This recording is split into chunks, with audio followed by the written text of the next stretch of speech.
산의 봉우리가 별들과 이웃하고 그 꼭대기가 구름보다 높은 산이 있었는데 바로 파르나수스 산이다. 데우칼리온과 그의 아내 피라는 대홍수가 일어나자 파르나수스 산으로 도망쳤다. 부부는 누구보다 정의를 사랑하고 신들을 경외하는 사람들이었다.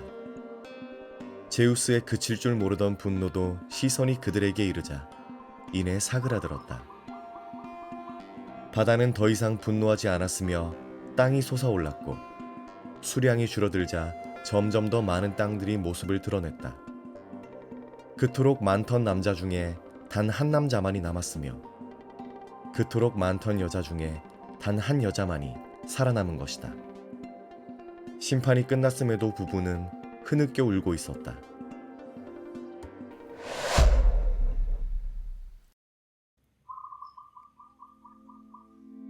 내가 흙을 짓이겨서 영혼을 불어넣을 수만 있다면 얼마나 좋겠소. 이제 인간의 종족은 우리 둘만 살아남았을 뿐이요.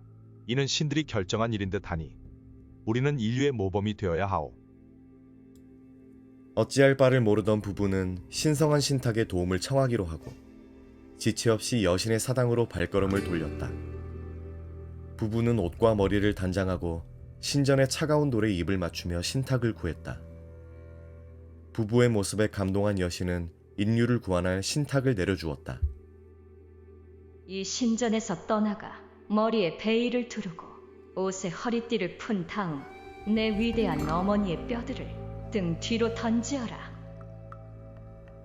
수수께끼같이 모호한 신탁의 말씀에 부부는 당황했지만 현명한 프로메테우스의 아들 데우칼리온은 신탁의 진위를 금세 파악했다.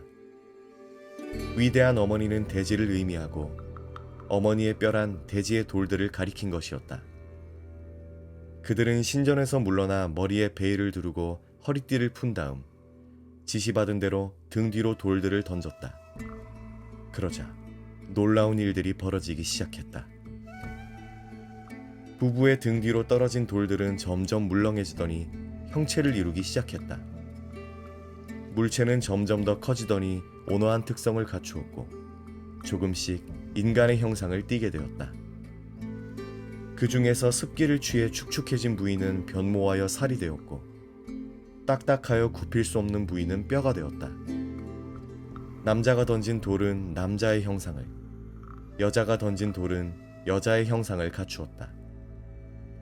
그렇게 인류는 고난을 견디는 강인한 종족으로 거듭났다. 이것이 인류의 근원에 대한 서사이다.